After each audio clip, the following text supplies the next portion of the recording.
in poker, there's this idea of going all in, which is basically betting all the money you have at any one time. And in poker, it's interesting because you could do that at any one time. So you're waiting for, it's this balance of wanting to risk money and gamble versus being disciplined to wait for the right opportunity. Because at any time in poker, you could really risk all your money. You could risk it pre-flop, you could risk it on the flop, you could risk it at any time with any hand in any situation.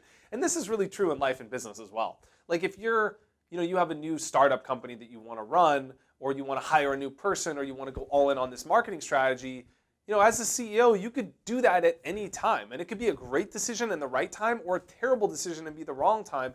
And it's up to you to be patient and disciplined enough to choose the right hand to play and the right time to go all in.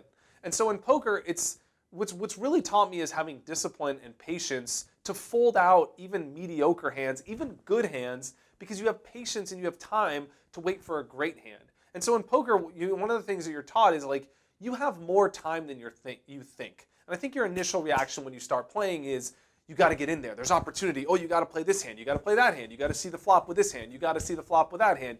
You got to wait till you see this and see if you hit your draw. And you realize over time that that's a losing play and that you're losing a lot of money by, throwing money out every single hand. What you're much better off doing is being much, much more selective. So instead of playing 50% of hands, you play 10% of hands. And when you play those hands, you play them hard. And when you hit the right hand, you're willing to put all your money in because you know it's the right spot. One of the other things you learn in poker is that if you only wait for the best hand, then you're never going to be able to put money in the pot. And those players play so tight that they never win any money because you never make the best hand, right? There's always a potential hand out there that can beat you. And one thing that you're taught in poker is that you can't wait for the absolute best hand, which is in poker is called the nuts. You can't wait for the nuts to put all your money in because otherwise you're never gonna risk money. That opportunity is never gonna come. And if it does come around, nobody else is gonna have anything. They're all gonna probably fold anyway.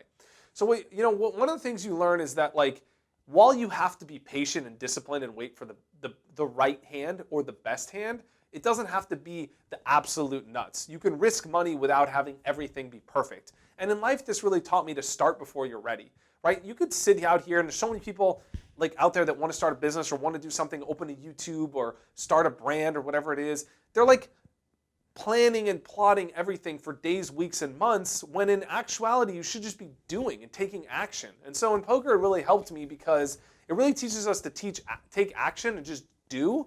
And if it's wrong, you could correct course later, And so it's about being patient, waiting for a right hand, being smart and selective, but at the same time, not being too conservative that you're just planning all day and not taking action.